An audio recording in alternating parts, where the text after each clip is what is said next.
وہ ایک ذاتی پسند اور ناپسند پر مبنی ایک نظام کی ریاست رہ گئی ہے، جہاں میرٹ ناپید ہے، انسان کا حق تسلیم نہیں کیا جاتا، اور جیسے آپ نے کہا کہ خواتین کو کسی مہذب سوسائٹی میں اگر کوئی جرم کرتا ہے، کسی کرائم میں انوالو ہے، اس کو گرفتار کیا جاتا ہے، اس کو اس کے جرائم کی چارج شیٹ دکھائی جاتی ہے کہ آپ کو ان الزامات میں آپ کو گرفتار کیا جاتا ہے، ایف آئی آر کٹتی ہے، اور وہ ایف آئی آر مختلف یعنی ایس پی کے دفتر میں جاتی ہے،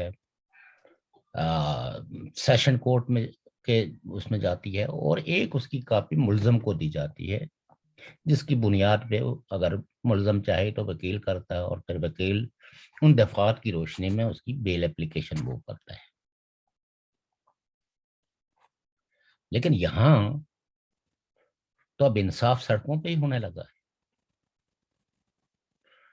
تو جس کو کہتے ہیں نا rate of the state, where is the rate of state?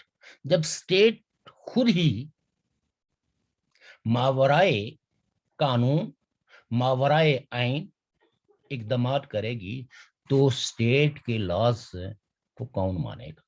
اور یہ جو عدالتوں کے جو گھونسلے بنائے ہوئے ہیں، ان پہ اعتماد کون کرے گا؟ تو so it is a very critical time and situation. اس سچویشن پہ بہت بڑے اگر لیکچر دیے بھی جائیں تو شاید اس سے کوئی فائدہ نہ ہو۔ بالکل محترمہ نے درست فرمایا کہ الفاظ ایسی سچویشن میں بےمعنی ہو کے رہ جاتے ہیں، اور جو اہو بکا جو ہو رہی ہوتی ہے، جب اس کو سننے والا کوئی نہ ہو تو کچھ لوگ تو کہتے ہیں پتھر سیل ہو جاتے ہیں، اور کچھ لوگ ایک ایسی انتہا پہ باندھ جاتے ہیں جس میں ریکنسیلیشن ہونا ممکن ہے۔ اور پھر اسی طرح کے واقعات کے نتیجے میں جن لوگوں نے بندوق اٹھائی ہے، جو بندوق اٹھانے والوں کے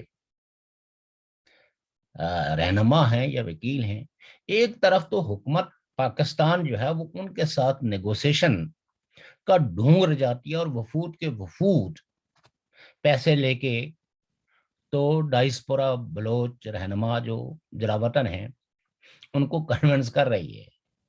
لیکن میں سوچتا ہوں کہ ان حالات کو دیکھتے ہوئے جب پاکستان میں یعنی اسلام آباد میں ہونے والے سیمینار میں جو پاکستان کی صورتحال کا، انسانی حقوق کی خلاف ورزیوں کا، عدالتی نظام کا جس طرح پوسٹ مارٹم ہوا ہے، تو اس کے بعد کون سا شخص ہے جو آئے ہوئے ان مذاکرات کاروں کی باتوں کو بلیو کرے گا؟ ہاں، جس کی موت آئی ہو، کہتے ہیں نا کہ بعض دفعہ جب موت آئی ہوئی ہوتی ہے تو دسوں نصیحتیں اور وصیتیں کام نہیں آتی، لوگ خود ہی موت کی طرف چل پڑتے ہیں۔ تو یہ حال ہے، اور آپ نے حکومت کو جس سے کہ کہاوت سے کہ آلو تو نہیں بکے لیکن شہر دیکھ لیا، حکومت کرنی تو نہیں آئی لیکن حکومت مزہ چکھ لیا ہے، مزہ چکھ لیا، تو لوگوں کو بیمار کر دیا ہے۔ اور آج آپ یہ دیکھیے پاکستان کا کوئی ٹی وی چینلز آن کر کے دیکھیں، وہ یہی ہے کہ اس حکومت کے مستقبل کے لوگ پر سوال لوگ اٹھا رہے ہیں، آج گئی کہ کل گئی۔ میں کہتا ہوں آج کل کی اس کشمکش میں مے بی کہ یہ حکومت مزید 6 مہینے گزار لے، مے بی کہ اپنا پورا جو کانسٹیٹیوشنل ٹینیور ہے وہ بھی گزار لے، لیکن اس حکومت کی ریٹ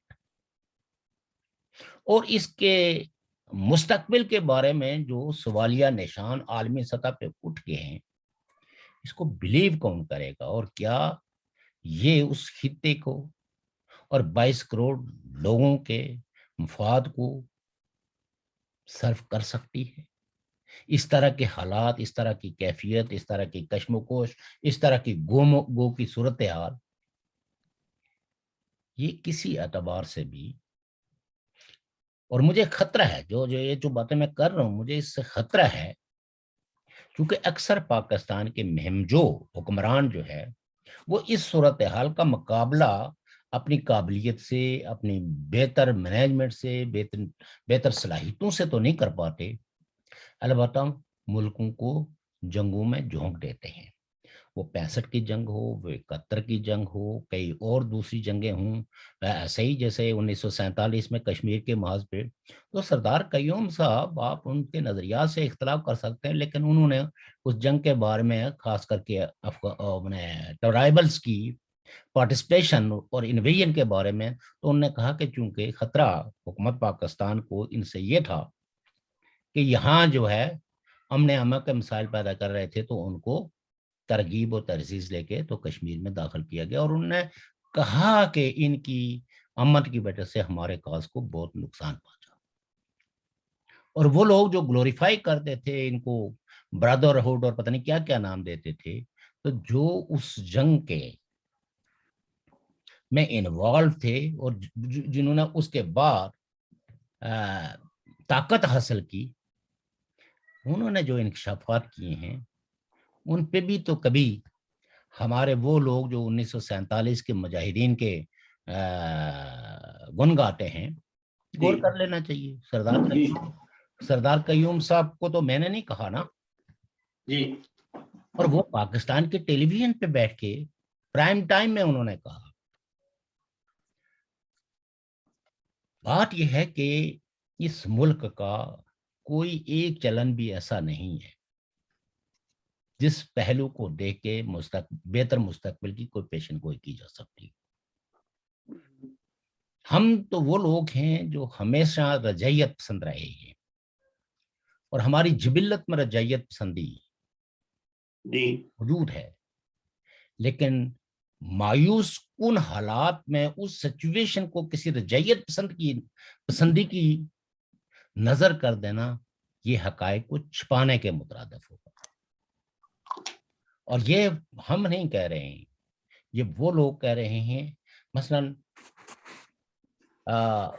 جنرل مٹھا جو تھے، ابو بکر مٹھا، جی جی، جنرل ابو بکر مٹھا جی، جو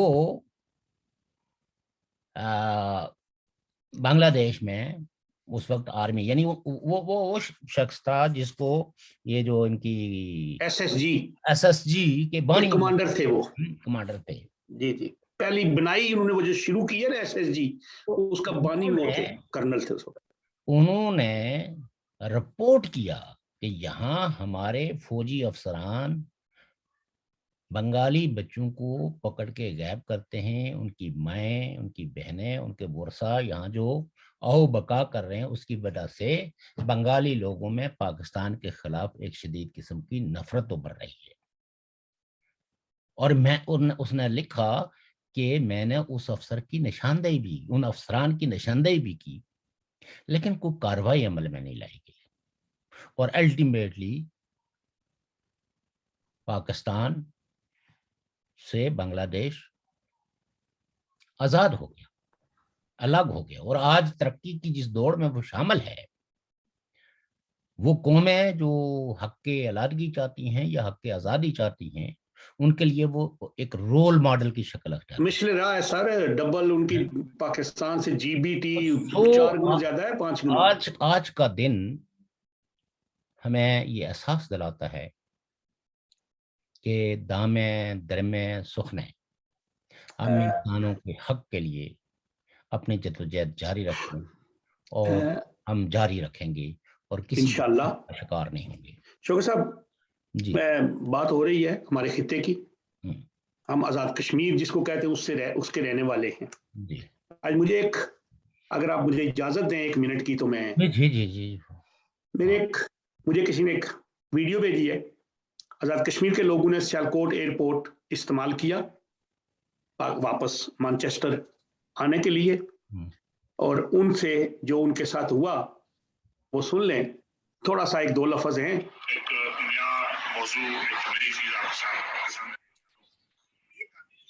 محمود صاحب کی جو کہ پاکستان کے یہ میں نے سنا ہوا ہے، سنا آپ نے؟ ہاں یہ مختلف گروپوں میں ان کی اچھا آ گئی ہے. اس کے بعد یہ بھی ہمارے انسانی حقوق کی خلاف ورزی کے زمرے میں بھی آتا ہے کہ ہمارے لوگوں کو تنگ کیا جاتا ہے، کہ اقلیت کو، اقلیت ہوئی نا کہ ہم لوگ ادھر سے آتے ہیں تو اس لیے ان کے ایئرپورٹ استعمال کرتے ہیں، پاکستان کے ادارے تنگ کرتے ہیں. اس کے بعد ایک اور واقعہ ہے جو آزاد کشمیر کے اندر پاکستان کے لوگوں کو نوکریاں دی گئی ہیں جو اسٹیٹ سبجیکٹ ہولڈر نہیں تھے. یہ بھی ہمارے لوگوں کے انسانی حقوق کی جو بنیادی حقوق ہیں، ہمارے شہری حقوق، ان کی بھی خلاف ورزیاں ہیں. مجھے ایک شخص نے کہا کہ پریزیڈنٹ صاحب نے تو نہیں اپائنٹمنٹ کی. میں نے کہا بھائی پریزیڈنٹ صاحب از ناٹ اپائنٹنگ اتھارٹی، ان کا جو وہ ایکٹ ہے اس کا جو ان کی طرف سے جاری ہوا ہے اس کے تحت یہ اپائنٹمنٹس ہوئی ہیں. اس میں ہماری گورنمنٹ، اس کے میں سمجھتا ہوں جو صدر یا وزیر اعظم یا جو بھی لوگ ہیں یہ انوالو ہیں، اور یہ بھی انسانی حقوق کی خلاف ورزیاں ہمارے لوگوں کی، اس کی بھی ہم مذمت کرتے ہیں اس معاملے میں. دیکھیے بات یہ ہے نا کہ جب آپ ایک خطے کو مخصوص کرتے ہیں جس کے بارے میں آپ کے اپنے دعوے ہیں کہ یہ متنازع خطہ ہے، یہ ریاست جموں کشمیر کا حصہ ہے، اس کے مستقبل کا بھی فیصلہ ہونا باقی ہے، اور کانسٹیٹیوشنلی یعنی جو آپ نے بنایا ہے وہ آزاد کشمیر کے لوگوں نے بھی نہیں بنایا، آزاد کشمیر کے لیجسلیٹرز نے بھی نہیں بنایا، جس کو آپ ایکٹ 74 کہتے ہیں. اس ایکٹ 74 میں اسٹیٹ سبجیکٹ کی گارنٹی موجود ہے، اور اسی میں یہ بیان کیا گیا ہے کہ نان اسٹیٹ سبجیکٹ جو ہے وہ آزاد کشمیر میں سوائے ان لوگوں کے جو لینڈ آفیسرانس میں جن کا شمار ہوتا ہے جی، جو اداروں کے ہیڈ ہیں، باقی کوئی آدمی بھی ملازمت حاصل نہیں کر سکتا. یہ یہاں کے رہنے والوں کا حق ہے، اور ظاہر ہے کہ اسی کی روشنی میں صدر نے جو ہے اس میں ترمیم کی، یعنی ایک آرڈیننس جاری ہوا، اور یعنی آرڈیننس جاری ہوا ان کی نوکریوں کے لیے، ملازمتوں کے لیے، اور صدر چونکہ اگر صدر آرڈیننس پہ دستخط نہیں کرے تو وہ آرڈیننس جو ہے وہ امپلیمنٹ نہیں ہو سکتا. جیسے آپ کسی شخص کی یعنی ایج جو ہے اس میں ریڈیوس کرنی ہے، اس کی اگر ایج سٹینڈرڈ اس سے اوپر ہے، جی تو آپ ایک نوٹیفیکیشن کے ذریعے اس کو ایلیجیبل کہتے ہیں، تو اس پہ صدر دستخط کرتا ہے. تو جن لوگوں کو یہ پتہ نہیں ہے کہ who is the appointing authority and who is so بہرحال آزاد کشمیر کا تو بابا آدم ہی نرالا ہے. یہ تو سمجھ کے لیے ہم اس لفظ کا استعمال کرتے ہیں، ادروائز تو یہ ایک مکمل طور پر کالونی ہے، اور Pakistan treat this area and the people as a colony. Otherwise 21ویں صدی میں بھی ہمارے جو ریئر رولرز ہیں وہ لینڈ آفیسرز ہیں، اور یہ صرف میں ہی نہیں بلکہ جتنے بھی عالمی مقتدر ادارے ہیں انہوں نے جو رپورٹیں بھی کمپائل کی ہیں انکلوڈنگ یورپین یونین، وہ اس چیز کو ڈسکریمنیشن سے تعبیر کرتے ہیں کہ it is a worst kind of a discrimination on the basis of ethnicity, کہ آپ آزاد کشمیر کی بیوروکریسی میں لوگوں کو ان پوسٹوں کے لیے نااہل قرار دے دیں کہ وہ they are not eligible to become the head of the police اور سول سروس ڈپارٹمنٹ.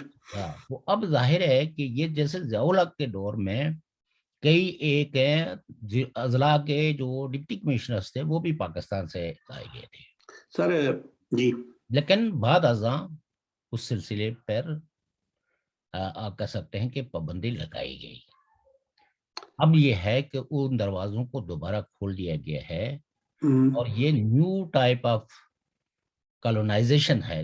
جیسے ہمارے ریسورسز کی کالونائزیشن ہوئی ہے، اب ہماری جاب کی بھی کالونائزیشن ہو رہی ہے، اور ہمارے لوگوں کو جہاں پہلے سے ہی ابو 70% لوگ بے روزگار ہیں، اور روح اور تن کے رشتے کو برقرار رکھنے کے لیے لوگ ہجرت میں مجبور ہیں، ان کے لیے ان کی اپنی سرزمین کے اندر یہ سارے دروازے بند کیے جا رہے ہیں، اچھا اور ورلڈ کمیونٹی کو اس کا بہت سنجیدگی سے نوٹس لینا چاہیے۔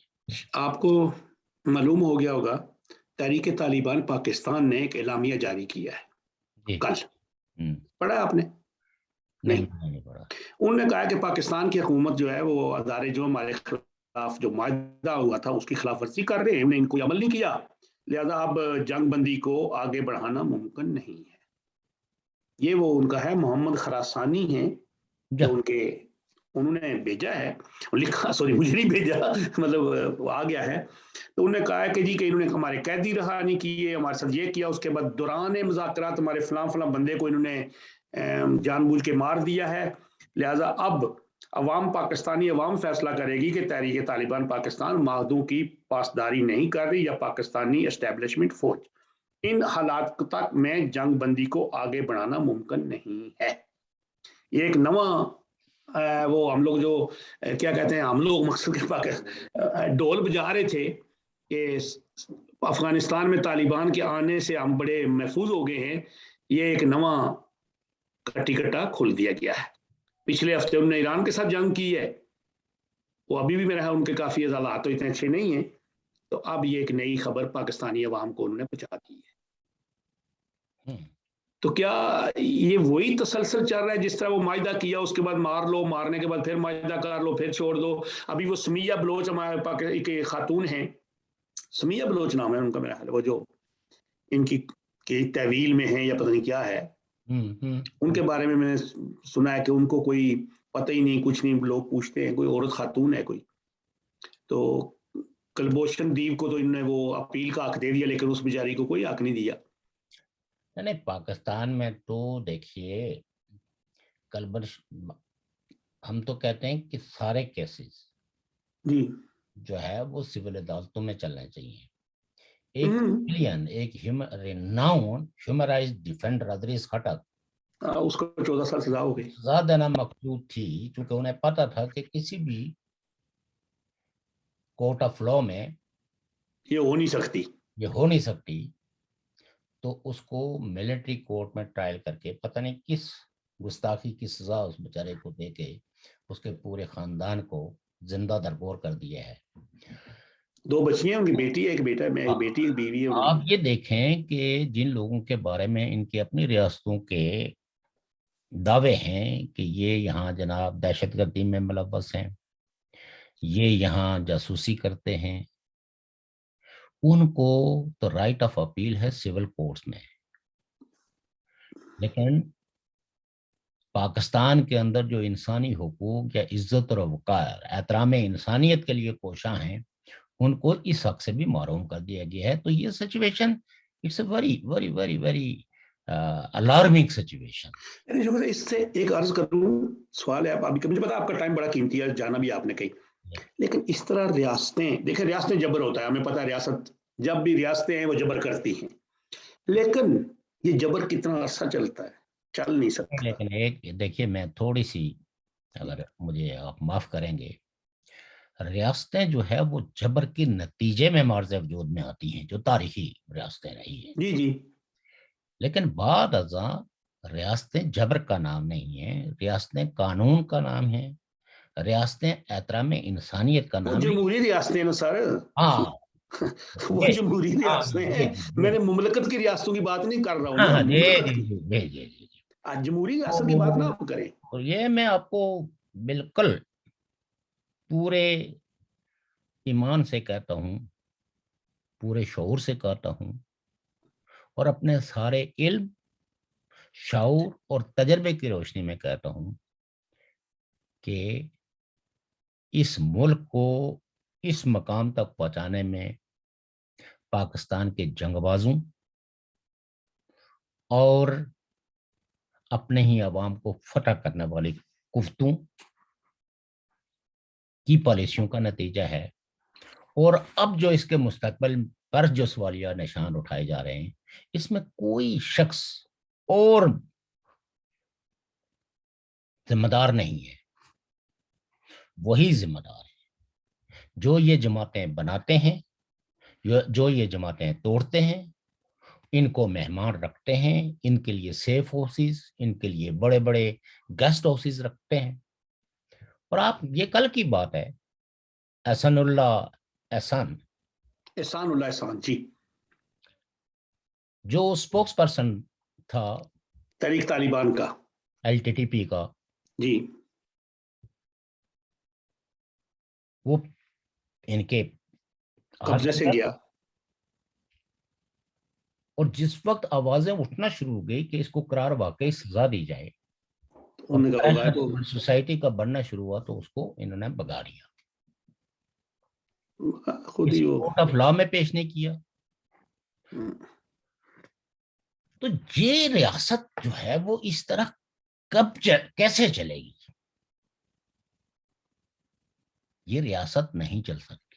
لیکن اس کا ایک یہ حل کیا ہوگا؟ یہ کوئی میری خواہش نہیں ہے، یہ خواہش نہیں ہے، یہ حالات کا تجزیہ ہے کہ جس کی روشنی میں آپ مجھے یہ بتائیں، آصف علی زرداری جو ہے وہ پریزیڈنٹ رہے ہیں پاکستان کے 2014 میں،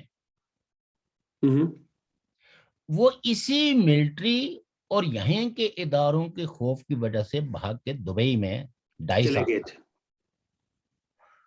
اور ان کو پنش کرنے کے لیے ان کا ایک کولیگ جن کا نام تھا ڈاکٹر ذوالفقار مرزا، نہیں نوٹ ذوالفقار مرزا، اچھا ڈاکٹر آسم، وہ جو کروڑوں روپے والے اربوں والا اس پہ کھچر تھا، جناب پتہ نہیں کتنے ارب روپیہ اس کے ذمین، وہ بڑے گنتی میں باہر ہے جی، ہم جیسے لوگ وہ گن ہی نہیں سکتے، وہ مجھے ان کے وہ ٹریلین ملین نہیں پتا لگتا آپ تھا۔ یہ دیکھیے کہ 2.5 سال اس بندے پہ جس طرح کا تشدد ہوا، وہ بیسیکلی صحت کے معاملے میں مشیر تھے نا، وہ بنیادی طور پر وہ یہ سزا دینا چاہتے تھے آصف زرداری کو۔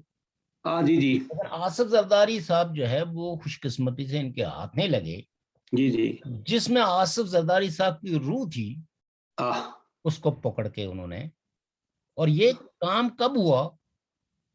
جس وقت نواز شریف صاحب کی حکومت اپنے پورے جوبن پہ تھی، بالکل ایسے ہی ہے، اور انفارچونیٹلی نواز شریف صاحب اس وقت کسی قسم کی کوئی شٹ اپ کال نہیں دے سکے کہ اس ریاست کے اندر اگر قانون ہے تو ایک شخص جس پہ یہ سارے الزام لگا رہے ہو پہلے اس کے پروف کورٹ آف لا میں پیش کرو۔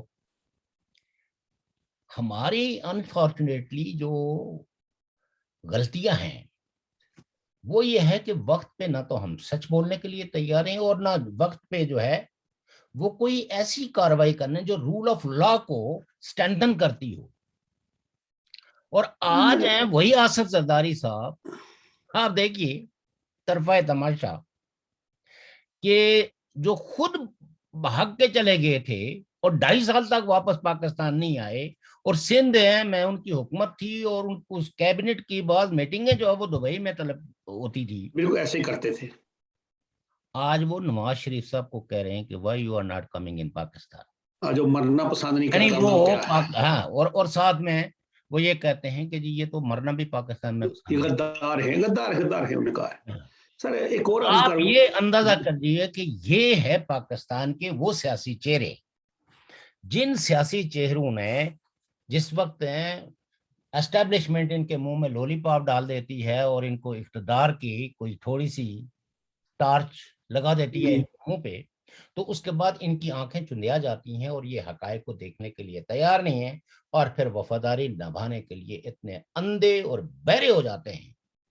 تو لہٰذا اگر یہ ملک، جس ملک کی بنیاد پہ انہوں نے اتنی عیاشیاں کی ہیں، اتنی دولتیں اکٹھی کی ہیں، اتنی پاور انہوں نے انجوائے کی ہے، تو شاید کسی غریب کی ہائے اب جو ہے وہ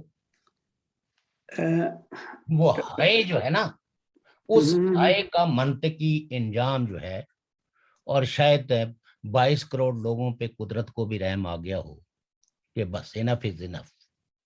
اب یہ اگر چاہیں بھی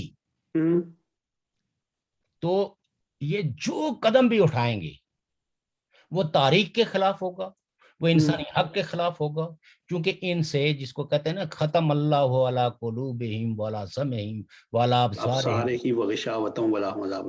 یہ سر ان ایک کے عرض آنکھوں پہ ان کے آنکھوں پہ پردہ پڑ گیا ہے، ان کے کان بہرے ہو گئے ہیں، ان کے دماغ سن ہو گئے ہیں.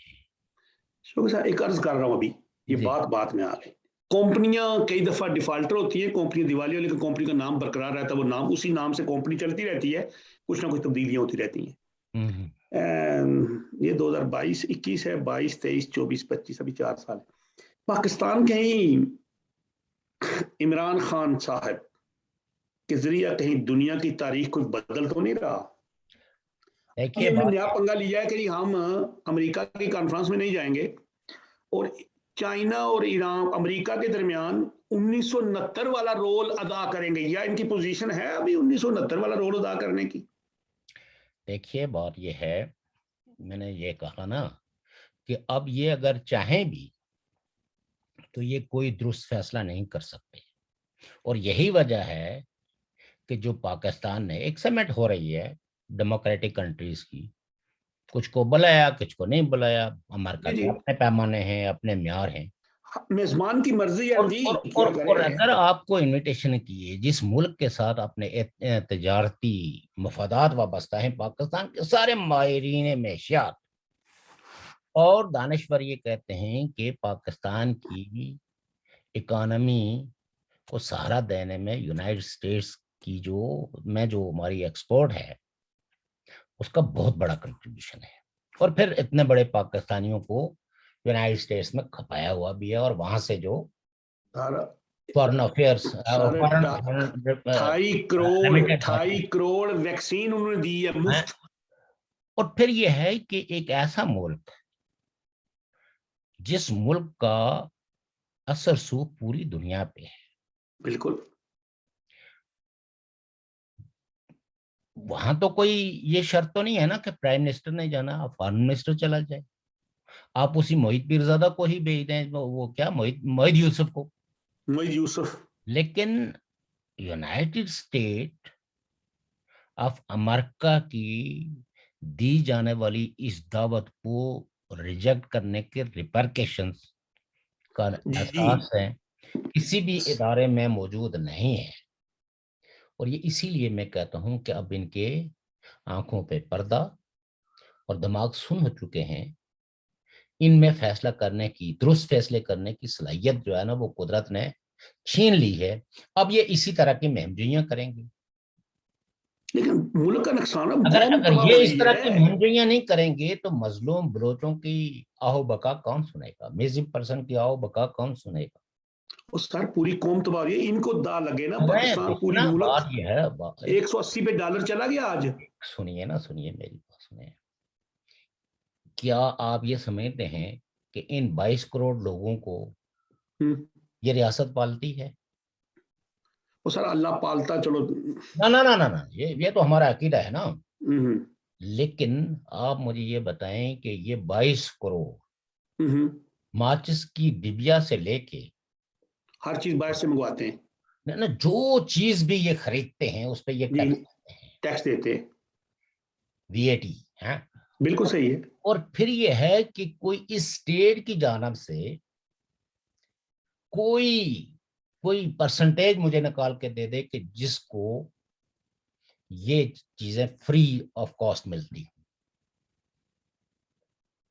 جب یہ کچھ ایک ریاست جو ہے اپنے لوگوں کو، ریاستیں تو لوگوں کو پالتی ہیں نا، ریاستوں کے لیے لوگ لڑتے اور یہ سب کچھ اسی لیے کرتے ہیں کہ وہ ریاستیں لوگوں کی لائف کو، لوگوں کی لبرٹی کو، لوگوں کی پراپرٹی کو تحفظ فراہم کرتی ہے.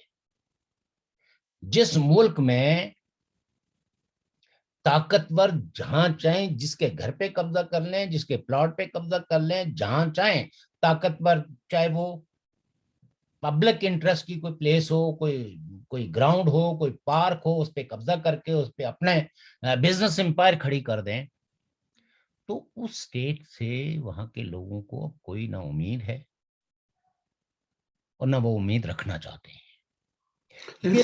یہ تو آپ کہہ سکتے ہیں کہ کچھ لوگ ہیں جو طاقتور ہیں، جن کے پاس بندوق ہے، اور کچھ عالمی طاقتیں ہیں جن کو ابھی اس خطے کی ضرورت ہے، کچھ ان کے جو ساؤتھ ایشیا کے اندر جو اسٹریٹجک انٹرسٹ ہے.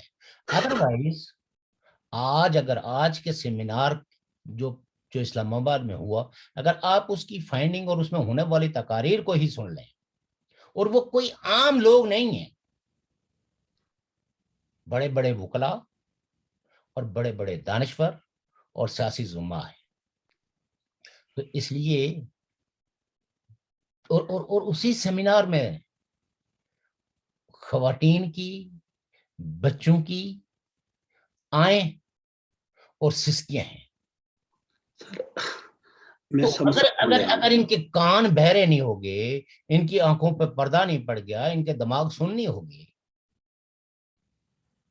تو کسی ایک ویسے تو یہ کہانیاں کیسے سناتے ہیں کہ جی وہ دیبل کے کنارے پہ ایک قافلے کے ایک لڑکی کی چیخ بغداد میں سنائی گئی. تو یہ تو سیمینار اسلام آباد میں ہو رہا ہے، اور دھرنا بھی اسلام آباد میں لوگوں نے دیا ہوا ہے مسنگ پرسنس پہ.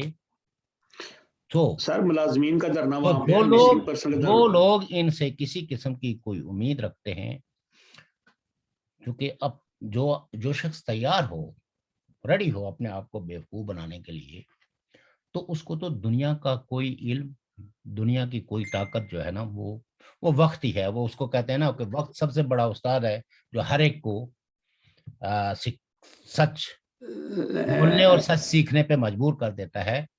انسان کی زبان جو ہے نا، وہ بعض دفعہ اس میں وہ تاثیر نہیں ہوتی. اور الفاظ تو ویسے بھی اب تو پاکستان کے وہ دانشور جو لفظوں کو تخلیق کرتے تھے، تخلیق کر اب کہتے ہیں کہ ہمارے لفظ بے معنی سے ہو کے گئے ہیں. لیکن سر عرض یہ ہے کہ ٹھیک ہے، میں سن رہا ہوں کہ ان کے جو عوام ہے، جو پاکستان کی قوم ہے، جو 22 کروڑ میں سے چلو 10 کروڑ لوگ بڑے امیر ہوں گے، 7 کروڑ امیر ہے، باقی 14-15 لوگ تو کروڑ تو وہ لوگ ہیں نا. اس وقت بڑا مسئلہ جو ہے متوسط طبقے بنا ہوا ہے، کچھ بھی نہیں ہے ان کو. لیکن وہ لوگ، ان کی آواز کون بنے گا؟ ان کی آواز کس کو بننا چاہیے؟ وہ یہ سیاسی لیڈر ہیں، یہ سیاسی لیڈر اپنی گیم کھیل رہے ہیں، یہ ایک دوسرے کے ساتھ. انہیں کی تو اہو بقا ہے جس کے لیے ان حکمرانوں نے اپنے کان بند کر دیے، دیکھنا کے لیے اپنی آنکھیں بند کر دی ہیں، اور ان کو کھلے آسمان تلے چھوڑ دیا ہے، یا ان کو چھت کے نیچے رکھ دیا ہے. کیونکہ یہ سٹیٹ بتائے نا کہ انہوں نے کتنے بے گھر لوگوں کو گھر مہیا کیے. یہ صرف یہی حکومت نہیں، 47 سال سے، میں کہتا ہوں کہ 1947 سے لے کے اس وقت تک یہ حکومتیں بتائیں کہ ہم نے کتنے ہاریوں کو زمین دی ہے، کتنے کسانوں کو فیسیلیٹیٹ کیا ہے، اور کتنے بے گھر لوگوں کو چھت مہیا کی ہے، کتنے ننگے بھوکے لوگوں کو تن ڈھانپنے کے لیے کپڑا اور پیٹ بھرنے کے لیے روٹی دی ہو. آپ کا مطالعہ مجھ سے بہت زیادہ ہے، آپ بہت بہتر جانتے ہیں. 1984-85 میں چاؤشسکو ہوتے تھے رومانیہ میں، میرا خیال ہے. جی ہاں. اور رومانیہ اس وقت بھی ایک ایسا تھا کہ وہاں کی یونیورسٹیز بڑی مقبول تھی، اور ایشیا سے بہت لوگ وہاں پہ میڈیکل کی تعلیم حاصل کرنے میں لوگ آتے تھے، اور بڑے لوگ آتے تھے. اور پھر چاؤشسکو صاحب کا جو حال ہوا تھا، عوام نے، میرا خیال ہے اتنا کوئی آپ کو پتہ ہی ہے سارا، کہ ان کی باڈی کو لٹکا دیا گیا تھا. دیکھیے ایک بات میں آپ کو بتاؤں نا، کہ کہیں رہنماؤں کے ساتھ تاریخ میں جس طرح کا سلوک ہوا عوام کے نام پر، وہ بیسیکلی انٹرسٹ کسی اور کا تھا، جو بھی تھا، لیکن بھوک کی وجہ سے. دیکھیں رومانیہ غریب تھا جی، اور چونکہ رومانیہ واحد ملک تھا جو کئی جنگوں میں بڑا متاثر بھی ہوا. جی لیکن اگر آج بھی رومانیہ کا جو ایجوکیشن انفراسٹرکچر ہے وہ بہت اچھا ہے، تو وہ کہیں ترقی یافتہ ملکوں کے سے بہتر ہے.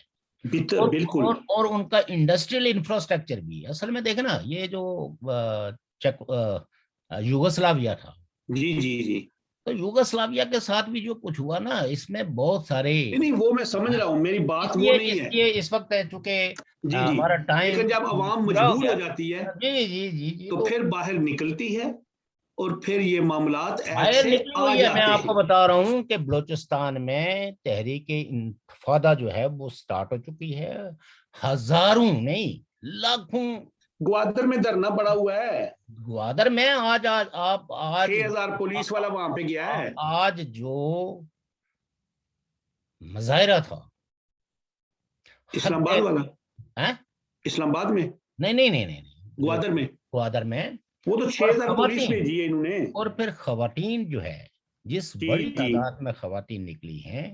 تو دیکھیں ہمیشہ جن خطوں کے اندر ایک فیس ہوتا ہے ملیٹنسی کا، دوسرا فیس جو ہے نا وہ حقوق کی تحریکیں جو ہے وہ بیسیکلی ایک انتفاضہ کرتی ہیں، اور وہ سب سے زیادہ حکومتوں کے لیے پریشان کن ہوتا ہے. اسرائیل کو جتنا فلسطینی مجاہدین نے پریشان نہیں کیا تھا جتنے تحریک انتفاضہ نے کیا تھا، کیونکہ وہ اسرائیل کے اندر لوگ فلسطینیوں کے حق میں بولے تھے اور جلسے کرتے تھے، ٹھیک ہے سر. اسرائیل کی حکومت اس وقت بہت متاثر ہوئی تھی اس سے.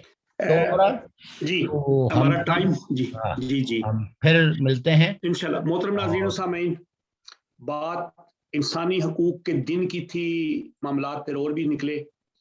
جب عوام کسی بھی ملک کی کتنا بھی طاقتور ہو، رشیا بہت بڑا طاقتور ملک تھا، فنانس کی وجہ سے منتشر ہو گیا، اور اللہ نہ کرے یہ ریاست ایسے ہو. عوام کو روٹی چاہیے، عوام کو سہولیات نہیں ہیں، ان کے حقوق کو پامالی کی جا رہی ہے. اب عوام سڑکوں پر نکلے ہیں، اور اللہ نہ کرے کوئی ان حکمرانوں کا حال بھی چوشس کو جیسا ہو جائے. میں اسی پہ اکتفا کرتا ہوں. شوکت صاحب نے کسی اور جگہ جانا ہے. اللہ حافظ.